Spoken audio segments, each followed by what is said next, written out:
Fonction de vectorisation dans Illustrator, une fonction bien pratique pour pouvoir, depuis une image type JPEG sous forme bitmap, on va pouvoir récupérer une forme vectorielle de cette photo. Alors la vectorisation, il y a plusieurs façons de l'utiliser ensuite.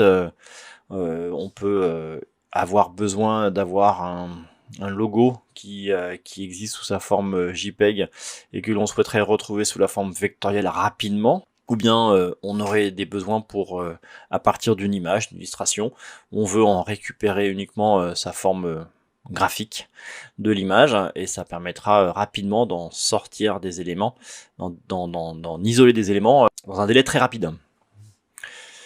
Alors, je vais importer une image sur mon plan de travail depuis Fichier importer. Je vais commencer par ce petit motif.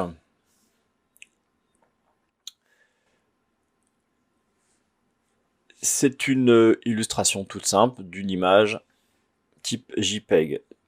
Celle-ci est en noir sur fond blanc. Tout simplement, c'est bien une image JPEG. Il me suffit de zoomer à l'intérieur et je vois très nettement le pixel de mon image. L'idée, à travers cet outil de vectorisation d'Illustrator, c'est qu'il va détecter cette forme de noir sur fond blanc et va transformer à cet endroit-là, définir un tracé vectoriel. Une fois que j'ai importé mon image sur mon plan de travail, automatiquement, dans ma barre de contrôle, il va me proposer la vectorisation de mon image. Cette vectorisation est déjà paramétrée en fonction de plusieurs possibilités. J'ai un petit menu déroulant qui va me permettre de choisir quel type de vectorisation j'ai besoin. Ça pourrait être une vectorisation à partir d'une image haute définition ou basse définition. Ça pourrait être un logo en 2-3 couleurs que je souhaite détailler. On a des logos en nuances de gris ou en noir et blanc. Ça pourrait être une esquisse, c'est-à-dire un dessin, un croquis que j'ai réalisé et que je voudrais directement vectoriser. Un dessin au trait ou un dessin technique. Alors attention, c'est un outil qui n'est pas on-off, linéaire. C'est-à-dire que si on l'utilise sur ce type d'illustration, sur une illustration peut-être en meilleure définition, on pourrait avoir un autre résultat. Je vais choisir l'option de vectorisation de mon logo en noir et blanc. Lorsque je vais cliquer sur noir et blanc, il prend un petit temps, il mouline un petit peu légèrement, et il me fait une prévisualisation de ma vectorisation. Alors je vais zoomer un petit peu, voilà le résultat. En clair, il me demande, est-ce que le rendu me convient? Si oui, je n'ai plus qu'à passer à l'étape 2, de décomposer mon illustration.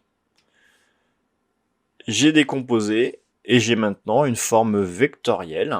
Ici, on peut détecter en mode tracé, CTRL-Y, pomme Y depuis le raccourci clavier.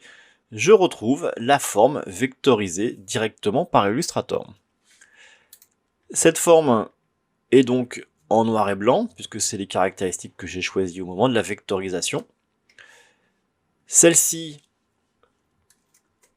est éditable, c'est-à-dire que je vais maintenant pouvoir faire une sélection des éléments qui peuvent m'intéresser ou pas m'intéresser. En l'occurrence, je n'ai pas besoin de ce fond blanc dans ma forme.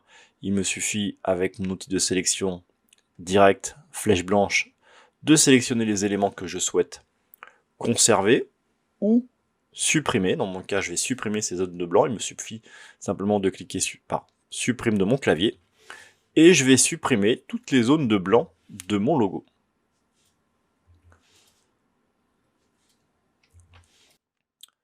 J'ai maintenant mon logo en noir sur fond de transparence. Il me suffit de déposer avec mon outil de forme rectangle une forme de couleur en rose par exemple. Ici en arrière-plan, je vais le disposer en arrière-plan, et je vois mon logo en noir avec quelques traces de mes formes en blanc que je peux encore supprimer par une sélection avec l'outil flèche blanche.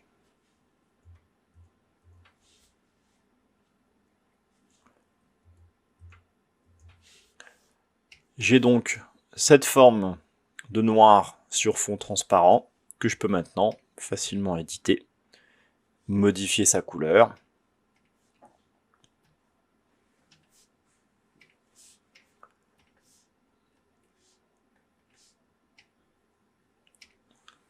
J'ai donc bien ma forme vectorielle depuis Illustrator.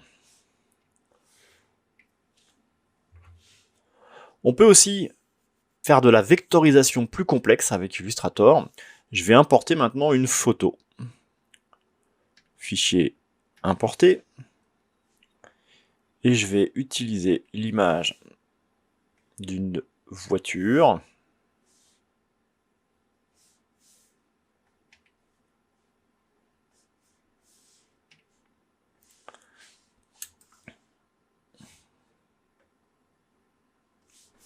Je recommence.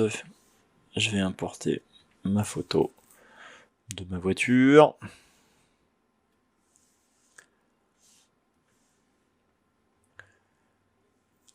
Voilà la photo JPEG de cette voiture. Donc celle-ci est en bien meilleure résolution. Ça reste une image JPEG au départ. Et on peut donc très nettement voir le pixel de la photo. Par défaut, Illustrator me propose la vectorisation de cette forme JPEG. Dans ma barre de menu, ici, je vais pouvoir faire le choix d'une vectorisation. Il s'agit d'une image en haute fidélité, mais je peux utiliser cette fonction dans le cas de création de visuels graphiques pour illustrer une mise en page par exemple. Je veux uniquement créer un visuel sur le thème de la Mustang. Vectorisation de mon image. Je vais choisir 3 couleurs. Et c'est lui qui va me détailler 3 thèmes, 3 couleurs dominantes de cette photo pour m'en générer une forme vectorielle. C'est un petit peu long, en fonction de la complexité de l'image.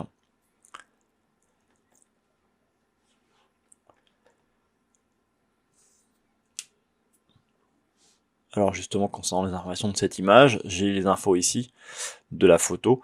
Donc je retrouve le nom de mon image, une Mustang donc, c'est sa valeur chromatique CMJN, ça y est. Il m'a fait donc la vectorisation. J'ai maintenant exactement l'image de ma photo, de ma voiture, pardon, qui a été vectorisée en 3 couleurs, ce qui permet par là aussi de venir avec mes outils de sélection. Si le contenu, le rendu me convient, j'ai juste besoin de passer à l'étape de décomposition. Et j'ai maintenant mon résultat final de ma forme vectorisée que je vais pouvoir ensuite travailler avec mes outils de sélection pour supprimer les éléments qui m'intéressent moyen ou dont je n'ai pas besoin. Et la voiture est naturellement au niveau de sa couleur éditable. Je vais pouvoir modifier les couleurs, travailler la texture et les aplats pour l'utiliser par exemple dans une illustration.